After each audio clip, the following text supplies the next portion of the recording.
Everyone, welcome back to my YouTube channel. This is Aarti Yadav और आज हम करने जा रहे हैं अपने यूट्यूब चैनल पर एक नई सीरीज़ की शुरुआत, जिसमें हम डिस्कस करेंगे पॉलिटिकल और हिस्टोरिकल के इम्पॉर्टेंट इवेंट्स को। ठीक है, और इसी इवेंट्स के और इसी सीरीज़ की शुरुआत करते हैं आज की इस पहली वीडियो से, जो है फ्रेंच रेवोल्यूशन, जो कहीं ना कहीं जो है आज भी कंटेम्प्रेरी वर्ल्ड में बहुत ज़्यादा रेलिवेंट है। और इसी रेवोल्यूशन के बाद जो था विश्व में लोकतंत्र का विकास हुआ और वो संभव हो स्थापित हुआ। बात करते हैं तो इस कहानी की अगर शुरुआत की जाए तो ये पहले तो एक पूरी की पूरी कहानी है, जिसके अंदर लुई सोल्वे के शासक बनने से लेकर उसके शासन के कार्य करने तक, संविधान बनना, उसका निर्माण होने तक, ठीक है, उसमें नेशनल असेंबली का बनना, सारी चीज़ों के बारे में बताया गया है। साथ ही साथ नेपोलियन बोनापार्ट का आना, उसका शासन ख़त्म होना, उसका जाना तक सारी कहानी का वर्णन इसमें किया गया है। इसमें महिलाओं के बारे में, दास के बारे में, सोशल हायरार्की के बारे में सारी चीज़ें इस कहानी के अंदर बताया गया है। ठीक है, अगर बात करें इस कहानी की शुरुआत करें, फ्रांसीसी क्रांति कब शुरू हुई तो 14 जुलाई को 1789, जो कि शासक की निरंकुशता का प्रतीक मान जाता था, बैस्टिल का किला, ठीक है, उस किले पर आक्रमण कर दिया था और उसको तोड़ दिया था, और वहाँ पे जितने भी गोला बारूद हथियार थे उसको जमा कर लिया था। और इस हथियार का प्रयोग करके उन्होंने जो किले के, बैस्टिल किले के गार्ड्स थे, ठीक है, यानी कमांडर, उसको मार डाला था। अब बात करें तो ये क्यों हुआ, तो उन दिनों बेसिकली बहुत सारी चीज़ें चल रही थी। जब लुई सोल्वा अपने शासन पर बैठा था, राजगद्दी संभाली उसने, तो वो केवल 20 वर्ष का था। उसी समय उसका विवाह जो था, इसकी मैरिज ऑस्ट्रेलिया की राजकुमारी एंटोनेट के साथ कर दिया गया था। और उस समय उसका राजकोष जो था पूरा एम्प्टी था, यानी खाली था। अब खाली क्यों था? बेसिकली एक लंबे समय तक उसने युद्ध लड़ा और इस युद्ध में उसके वित्तीय संसाधन काफ़ी सारे नष्ट हो गए थे।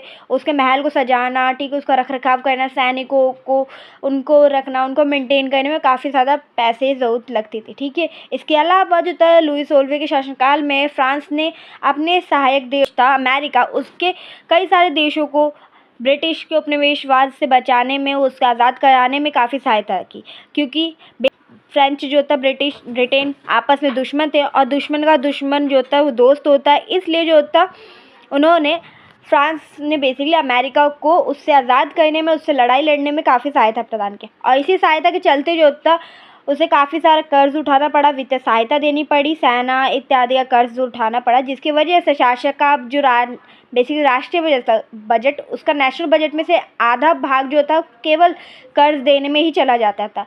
जिसके बाद उसने अपने खर्चों को नियमित करने के लिए, जैसे विश्वविद्यालय रखना, ठीक है, रखरखाव करना, सेना का रखरखाव करना इत्यादि चलाने के लिए जनता के ऊपर कर पर दबाव डालना शुरू कर। हम फ्रांस के शासन की व्यवस्था की तो शासन बेसिकली फ्रांस जो समाज था वो 3 वर्गों में डिवाइडेड था। जैसे कि आप पुराने टाइम में जाओगे तो भारत कैसे 4 वर्णों में विभाजित था, ठीक है, जिसमें ब्राह्मण, क्षत्रिय, वैश्य, शूद्र आते थे। उसी प्रकार जो था फ्रांस भी डिवाइडेड था। पहले वर्ग जो थे, पहला जो पादरी होते थे, दूसरे कुलीन, और तीसरे में आती थी आम जनता, जिसमें छोटे मोटे किसान, ठीक है, व्यापारी, वकील, अदालती कर्मचारी और भूमिहीन किसान वगैरह सब लोग आते थे। और इसीलिए जो था इस वर्ग को अधिकतर जो था कृषि वर्ग के नाम से भी जाना जाता था। अब ये जो 2 वर्ग थे, ठीक है, पहला और दूसरा स्टेट, इन दो को जो था जनजात से ही कुछ अधिकार प्राप्त हुआ करते थे। कैसे? जैसे कि इन्हें जो था शासन या राज्य को देने वाले कर से इन्हें छूट प्राप्त थी, ठीक है, और साथ ही साथ इन्हें कुछ विशेष अधिकार भी प्राप्त थे। जैसे कि कुलीन वर्गों को होता था सामंती अधिकार प्राप्त होते थे, वह किसानों से सामंती कर वसूला करते थे और किसान अपने स्वामी के घर, खेतों, पशुओं की देखभाल करने का कार्य करते थे। इसके अलावा जो होता पादरी जो होता टाइल के रूप में जो था चर्च को किसानों से जोते थे। चर्च जो होता था वो किसानों से, यानी तीसरे वर्ग से 2 प्रकार कर लिया करता था, एक था टाइट और एक था टाइल, ठीक है। टाइट एक प्रकार से धार्मिक कर होता है और टाइल एक प्रकार से प्रत्यक्ष कर होता है। इसके अलावा भी जो था अप्रत्यक्ष कर भी फ्रांस के टाइम पर लिए जाते थे बेसिक जनता से, जिसमें मुख्य रूप से तीसरे वर्ग से ही लिया जाता है। इसलिए जो था कर का जितना बोझ था, ये वित्तीय साधन, कामकाज का सारा बोझ तीसरे वर्ग पर ही ज़्यादा निर्भर करता था, ठीक है, उन्हें ही देना पड़ता था। अब भाई ये कर के संघर्ष चल रहा है, तो इसी परिस्थिति में जनसंख्या भी बढ़ने लगी थी, क्योंकि फ्रांस की जो क्रांति से पहले, रेवोल्यूशन से पहले जो था फ्रांस की आबादी 1715 में 2.3 करोड़ की थी, जो बढ़कर जो थे 2.8 करोड़ हो गई थी 89 में। उत्पादक की तुलना में जो था उसकी मांग काफ़ी ज़्यादा तेज होती, उत्पादन इतना हो नहीं रहा था जितना कि उसकी मांगे हो रही थी, ठीक है। इसलिए लगातार अधिकांश लोग जो था मुख्य रूप से पाव रोटी की कीमत जो कि बढ़ी रही थी, साथ ही साथ उनके कृषि उत्पादक पे जो था ओले, सूखे, ठीक है, इत्यादि से भी जो था कृषि उत्पादक प्रभावित हो रहा था, जिसकी वजह से जीवन का संकट तो उस टाइम था ही था, ठीक है। इसके बाद बात की जाए तो इसी टाइम पीरियड में जो था कुछ 18वीं शताब्दी के आसपास आप देखोगे तो अन्य वर्ग भी उभर के आ रहे थे, मध्य वर्गीय, जिन्हें मध्य वर्ग के रूप से जाना जाता है। इन मध्य वर्गों में जो था बेसिकली समुद्री व्यापारी तथा उनके तथा रेशम कृषि का अधिकार थोड़ा सा मिला, तो उन्होंने अपने दिमाग से कार्य करना शुरू किया और अपना बेसिकली सोचना शुरू किया कि हम कैसे अन्य प्रकार से भी कार्य करके धन को, संपत्ति को अर्जित कर सकते हैं। जैसे उन्होंने जो था मध्य वर्गीय मिडिल क्लास जो वर्ग था, उन्होंने समुद्री ऊन रेशम वस्त्रों के उत्पादन में बल दिया। ऊन और रेशम के वस्त्रों का या तो ये निर्यात करते थे या तो समाज के जो समृद्ध लोग थे उनको बेचा करते थे। इसी तीसरे वर्ग में जो था सौदागर, निर्माताओं के अलावा जो था प्रशासनिक कार्यालय व पेशेवर लोग भी शामिल थे। वो पढ़े लिखे और ये इनका मानना, वो पढ़े लिखे भी तो थे, साथ ही उनका ये मानना था कि समाज में किसी भी वर्ग या किसी व्यक्ति का जो है समाज में जो स्थिति होनी चाहिए वो उसके जन्मजात या उस के आधार पर नहीं, अर्थात उनको कोई जन्म से ही कोई विशेष अधिकार प्राप्त नहीं होनी चाहिए। सामाजिक हैसियत उनका आधार उनकी योग्यता होनी चाहिए, ना कि उनके जन्मजात कि भाई हम तो हो गए राजा के परिवार में पैदा, अब भाई हमें तो सारी शौकत है, ठीक है, हमारी सारी चीज़ें मिलेंगी, ठीक है, लेकिन चाहे हम उसके योग्य हो ना हो, लेकिन जो योग्य है ऑब्वियस बात है वो कहीं ना कहीं रह जाए। और यही जो बात थी इसी टाइम पीरियड में जो था कई सारे फिलोसफर्स, कई सारे दार्शनिक लोग भी आए और उनका योगदान भी काफ़ी ज़्यादा था, जिनमें John Locke, Jean Jacques Rousseau और मॉन्टेस्क्यू जैसे कई सारे विचारक आते हैं, ठीक है। जीन जैकस रूसो ने अपनी काफ़ी सारी जो पुस्तक थी बेसिकली उसमें से मुख्य रूप से एक पुस्तक जो कि फ्रांसीसी क्रांति के दौरान लिखी थी, टू ट्रेटरीज ऑफ द गवर्नमेंट, में राजा के निरंकुश अधिकारों का खंडन किया, ठीक है। वहीं रूसो ने इसी विचार को आगे बढ़ाते हुए कहा कि राजा और जनता के बीच में बेसिकली प्रतिनिधि और जनता के बीच में एक सामाजिक अनुबंध का सिद्धांत आधारित होना चाहिए, जिसमें जनता केवल उसी को चुनेगी जो उनके लिए कार्य कर रहा है, कल्याण कार्य कर रहा है, ठीक है, और राजा भी उसी को उन्हीं के लिए कार्य करेगी, उन्हीं की देखभाल करेगी, अर्थात अपनी जनता का जो उसको शासन चलाने में सहायता प्रदान कर रही है। वहीं मॉन्टेस्क्यू ने the spirit of the law जो उसकी पुस्तक थी उसमें बताया कि सरकार या सत्ता जो थे 3 वर्गों में आधारित होनी चाहिए, ठीक है। 3 अंगों में सरकार के जो 3 अंग होते हैं, विधायिका, कार्यपालिका और न्यायपालिका के बीच में, जिससे शासन ठीक प्रकार से चले। अमेरिका ने भी जब ब्रिटेन से आज़ाद हुआ था, ब्रिटिश उपनिवेशवाद से, तो उसने भी शासक की यही व्यवस्था को अपनाया और इसी प्रकार से अपना शासन चलाया। अब क्रांति की शुरुआत की बात करें तो क्रांति की शुरुआत के लिए बेसिकली अभी तक राजकोष का खाली था लुई सोलवे का, जब उसने शासन अपनाया। अब उसने राजकोष को भरने के लिए क्या किया, 5 मई को 1789 में नए करों के प्रस्ताव का अनुमोदन दिया और इस अनुमोदन को चलाने के लिए, प्रस्ताव को पारित करने के लिए उसने स्टेट जनरल की एक असेंबली बुलाई। स्टेट जनरल भी समाज के जो तीनों वर्ग थे उन तीनों वर्गों से असेंबली के लिए लोगों को बैठक के लिए बुलाया, जो उनका समाज के हर एक वर्ग का बेसिकली हर लोग का प्रतिनिधि करते हैं। इसमें पहले और दूसरे जो स्टेट से जिन्हें प्रिविलेज प्राप्त था उन स्टेट से 2-2 बेसिकली 300 लोग आते थे, ठीक है, प्रतिनिधि करते थे, मेजबानी करते थे। वहीं जो था तीसरे वर्ग से 600 लोगों को प्रतिनिधि के लिए बुलाया गया था, ठीक है। अब क्योंकि इस प्रतिनिधि इस असेंबली के अंतर्गत किसान, महिला और जो बेसिक कारीगर थे उनका प्रवेश वर्जित था, इस फिर भी उनकी जो शिकायतें थी, उनकी मांगे और उनकी बेसिकली को सूची बनाकर, ठीक है, मांगे शिकायतों की सूची बनाकर उनके द्वारा उनके प्रतिनिधि सभा में ले गए। और स्टेट जनरल के नियमों के अनुसार जो था क्या था कि हर एक वर्ग को एक मत देने का अधिकार था, हर एक वर्ग के व्यक्ति को एक मत देने का अधिकार था असेंबली में। लेकिन क्योंकि 2 पहले स्टेट के 300 सदस्य होते थे और लेकिन तीसरे स्टेट के 600 सदस्य होते थे, तो उनका ये मानना था कि हमारी संख्या दुगनी है, तो संख्या के आधार पर सभा में जितने भी सदस्य हो उनके आधार पर या हमें जो था 2-2 वोट करने का मतदान किया जाना चाहिए, या पर बोल सकते हैं आप कि प्रतिनिधि ने मांगे हर एक व्यक्ति मतदान करे ताकि उसको मतदान का अधिकार मिले बेसिकली। और ये लोकतंत्र का सिद्धांत था जो कि मुख्य रूप से रूसो ने अपनी पुस्तक द सोशल कॉन्ट्रैक्ट में भी प्रस्तुत किया था कि शासक को चुनने का अधिकार या मतदान करने का अधिकार एक जनता को होना चाहिए, ठीक है। जब सम्राट ने इस प्रस्ताव को अस्वीकार कर दिया तो तीसरे स्टेट ने असेंबली में बैठना या असेंबली से बाहर निकल गया और टेनिस कोर्ट में जाकर उन्होंने शपथ ली, टेनिस खेलने के लिए नहीं, बेसिक टेनिस कोर्ट में जाकर वो जब इकट्ठा हुए तो उन्होंने एक शपथ ली कि हम तब तक बेसिकली शासक के लिए अपने आप को उन्होंने पहले तो नेशनल असेंबली के रूप में घोषित कर दिया और शपथ ली कि जब तक सम्राट की शक्तियों को कम करने वाले तब तक असेंबली भंग नहीं होगी। उनका नेतृत्व जो था कई सारे कुलीन लोग कर रहे थे, जो ये मानते थे कि हाँ, किसी भी व्यक्ति को सब विशेष अधिकार या जन्मजात अधिकार प्राप्त नहीं होनी चाहिए, उसको उसकी ज़रूरत या उसके योग्यता के आधार पर ही समाज में कोई स्थिति या हैसियत प्राप्त होनी चाहिए। ठीक है, जिस वक्त नेशनल असेंबली संविधान का प्रारूप तैयार कर रही थी तब वो व्यस्त थी, तब पूरे समाज के अंतर्गत पूरे फ्रांस में इस दौरान कई सारी फसलें जो थी ठंडे के कारण जो थी मर गई थी, और पाव रोटी की जो कीमत थी आसमान छू रही थी।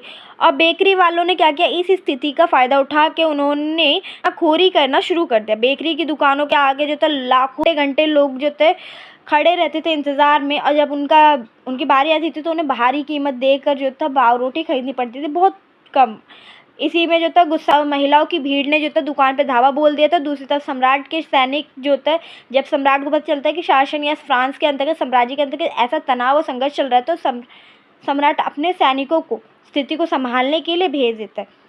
और जब सम्राट के सैनिकों को लोग देखते हैं प्रवेश के लिए, तो उनके बीच में एक अफवाह फैल जाती है कि सम्राट ने अपने सैनिकों को जनता के ऊपर, अपने नागरिकों के ऊपर गोली चलाने का आदेश देने वाला है। ठीक है, जिसे भड़क कर जो होता है 14 जुलाई को जो फ्रांस की जनता होती है बैस्टिल पर जो होता है, बेसिकली इसकी प्रोनाउंसिएशन देख लीजिएगा, बैस्टिल या बास्टिल पे जो है धावा बोल कर वहाँ पे जितने भी गोला बारूद होते हैं उनका प्रयोग करते हैं, जमा उस कब्जा में लेती है और बास्टिल के कमांडो को मार देती है, जैसे हमने शुरुआत में बात की।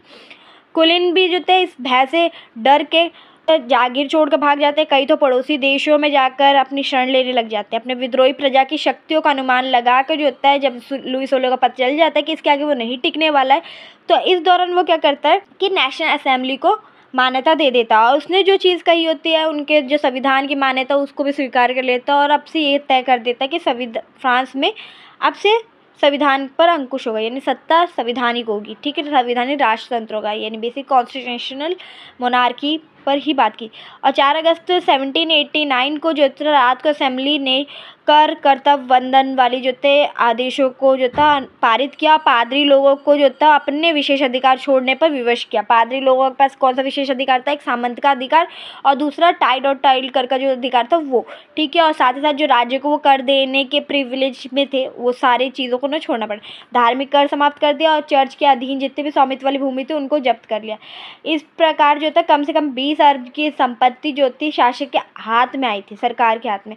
और नेशनल असेंबली में 1791 में जो था संविधान का प्रारूप पूरा किया, और इसका मुख्य उद्देश्य ये था कि सम्राट की शक्तियों पर अंकुश लगाना, ताकि सम्राट जो कि निरंकुश रूप से कार्य कर रहा था, जो उसके मन में आता था वो करता था, उसकी शक्तियों पर अंकुश लगा के जनता के कल्याण के लिए कार्य करवा जाए, और एक व्यक्ति के हाथ में केंद्रित करने बजाय इन शक्तियों को जो थी शासक के तीनों संस्थान कार्यपालिका, विधायिका, न्यायपालिका के मध्य जो था विभाजित कर दिया गया था। और इस प्रकार फ्रांस के अंतर्गत जो था एक राष्ट्रतंत्र के स्थान पर एक संवैधानिक राष्ट्रतंत्र की नींव पड़ी। ठीक है, और इसी संविधान में जो था पुरुषों को एक नागरिक अधिकार घोषणा पत्र के साथ शुरू किया गया था, जिसमें बेसिकली नागरिकों को जो थे फ्रांस के नागरिक सभी को स्वतंत्रता का अधिकार, अभिव्यक्ति का अधिकार, कानून की बराबरी का अधिकार, ठीक है, जैसे नैसर्गिक अधिकार प्रदान किए। नैसर्गिक अधिकार वैसे अधिकार होते हैं जो आपको जन्म के साथ प्राप्त होते हैं, इन्हें छीना नहीं जा सकता या इन्हें क्या कहते हैं बंद नहीं किया जा सकता। ठीक है, और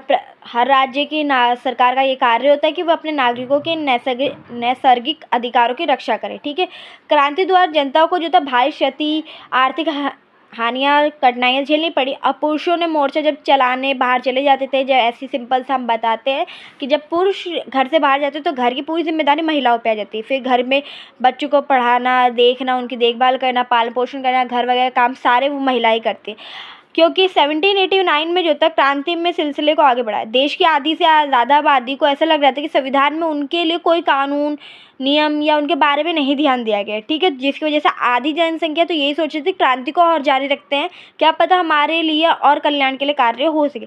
इसलिए 1791 में संविधान में सिर्फ अमीरों को जो था राजनीतिक अधिकार प्राप्त थे, इसलिए किया गया था। लोग राजनीतिक क्लबों में अड्डे में जमा कर जो था, राजनीतिक क्लब होते ना, उसमें अड्डा जमा कर सरकार की नीति योजनाओं पे बहसबाजी करते थे। ठीक है, और इसमें सबसे महत्वपूर्ण जो क्लब है वो जैकोबिन क्लब है। ठीक है, जो सबसे महत्वपूर्ण था। इसी प्रकार इस अवधि में जो था महिलाओं की भी बहुत सक्रिय रूप से भूमिका हम देख सकते हैं फ्रांस के अंतर्गत। अगर जैकोबिन क्लब की अगर बात की जाए तो जैकोबिन क्लब के सदस्य जो थे समाज के कम समृद्ध वर्गों से आते थे और इनमें छोटे दुकानदार, कारीगर, जूता बनाने वाले हर प्रकार के लोग शामिल होते थे, दिहाड़ी मजदूर ही क्यों ना हो। तीन क्लब के बड़े लोग जो होते थे बेसिकली सदस्य अपने आप को अन्य क्लब के सदस्यों से अलग दिखाने के लिए एक अलग तरह के पोशाक या यूनिफॉर्म या कह सकते कोड जो था वो पहना करते थे, जो मुख्य रूप से उनको कहा जाता है। इसके साथ जो था वो सर पे एक छोटी सी टोपी भी, लाल कलर की टोपी भी डाला करते थे, ठीक है, जो कि स्वतंत्रता का प्रतीक माना जाता है। लेकिन महिलाओं को ऐसी कोई भी अनुमति नहीं थी, ना वो क्लब में शामिल हो सकती थी, ना ही इस तरह के कपड़े वगैरह पहन सकती थी, ठीक है। 1792 में गर्मियों में जो था जैकोबिन ने खाद्य पदार्थों की मांग और पाव रोटी, ठीक है, और अभाव के चलते पेरिस वासियों को जो था लेकर एक विशाल जो था विद्रोह की योजना बनाई और 10 अगस्त को सुबह को जो था उन्होंने महल पर धावा बोल दिया और राजा के रक्षकों को मार डाला। खुद राजा को घंटों तक बंदी बना के रखा था। बाद में असेंबली ने शाही परिवार को जेल में डाल देने का प्रस्ताव पास कर दिया था। उसका धीरे धीरे अंत कर दे देते हैं 1792 को और फ्रांस को एक गणतंत्र राज्य के रूप में घोषित कर। गणतंत्र सरकार वह सरकार होती है जिसमें जनता जो होती है अपनी सरकार को चुनती है, ठीक है, जबकि ये सरकार वंशानुगत नहीं होती है। इसमें जनता हर साल जो होते अपने विश्वासु पात्र जो उनका प्रतिनिधि करता है, ठीक है, उनको रिप्रेजेंटेटिव को चुनने का काम करती है, ठीक है। इसके अलावा बात करें महिलाओं की भूमिका, तो महिलाओं की भूमिका जो होती है फ्रांसीसी क्रांति के अंतर्गत शुरू से ही थी, ठीक है। उन्हें मालूम था कि फ्रांसीसी क्रांति के अंतर्गत अहम परिवर्तन लाने वाली गतिविधियों में सक्रिय रूप से उनकी भूमिका जो होती समाज में अहम है, ठीक है। उन्हें उम्मीद थी कि उनकी भागीदारी क्रांतिकारी सरकार में उनका जीवन सुधारने हेतु ठोस कदम उठाने के लिए प्रेरित करेगी, कि उनकी भी भूमिका है। इस वजह से सरकार सोचेगी कि इनकी भी पार्टिसिपेशन को ध्यान में रखते हुए हम अच्छी खासी इनमें परिवर्तन करें।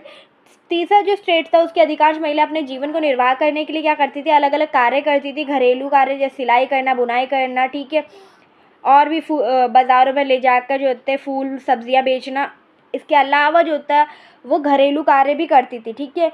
बहुत सारी महिला जो थे वेश्यावृत्ति में भी लगी थी। अधिकांश महिलाओं के पास जो थे पढ़ाई लिखाई का कोई भी साधन नहीं था, यानी वो पढ़ लिख नहीं सकती।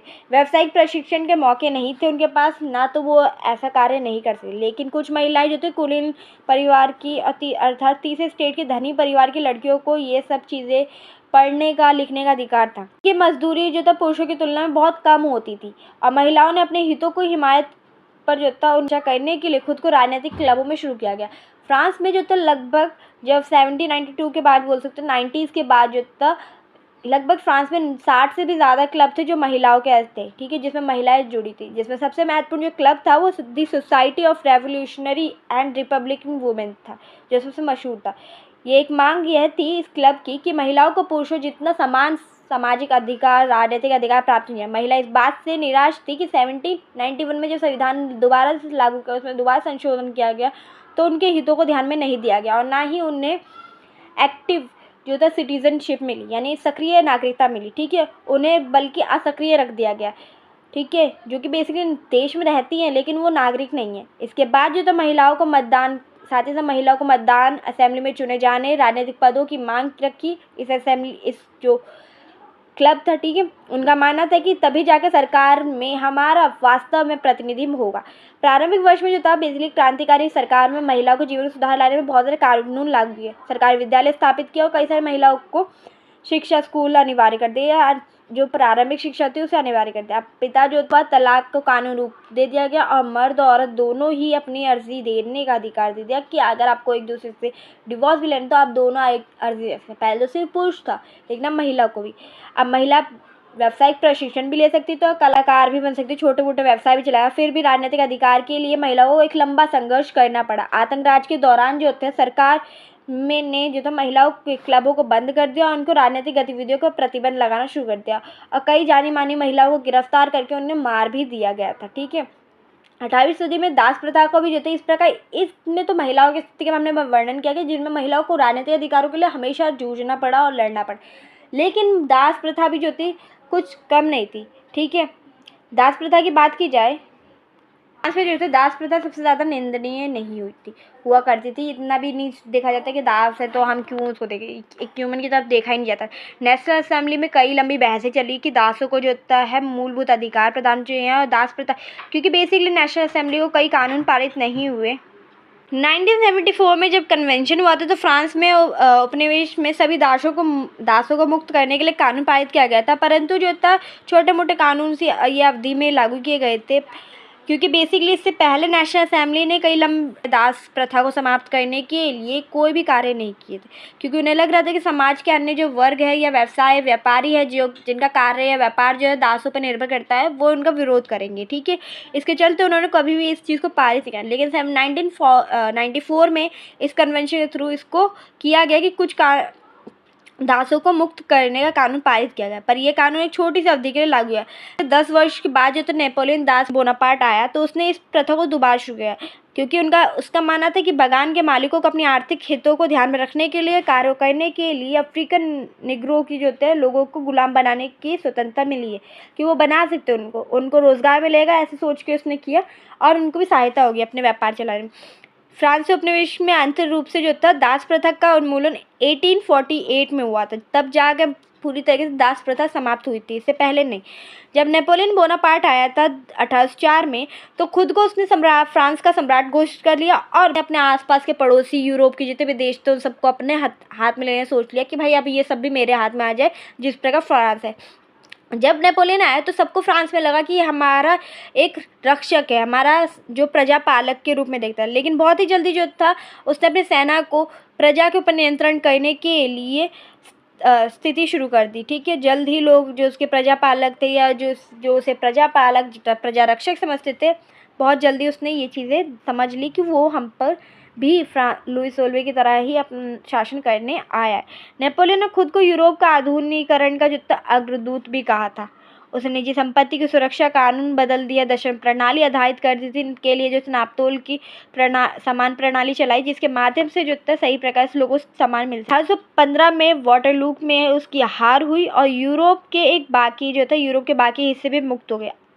आधुनिक कानून को फैलाने वाले और उसके क्रांतिकारी उपाय का जो था उस 15 में नेपोलियन ने युद्ध किया और इस युद्ध के बाद जो था लगभग कई सालों बाद उसकी मौत की खबर सामने आई। ठीक है, और स्वतंत्रता जनवादी अधिकार के बीच में जो था फ्रांस विचार को लेकर फ्रांसीसी क्रांति सबसे महत्वपूर्ण क्रांति मानी जाती है, जो कि बताती है कि किस प्रकार स्वतंत्रता जनवादी अधिकार या जैसे हमारे मूलभूत अधिकार जो थे बेसिक फंडामेंटल राइट्स कितने इंपॉर्टेंट है।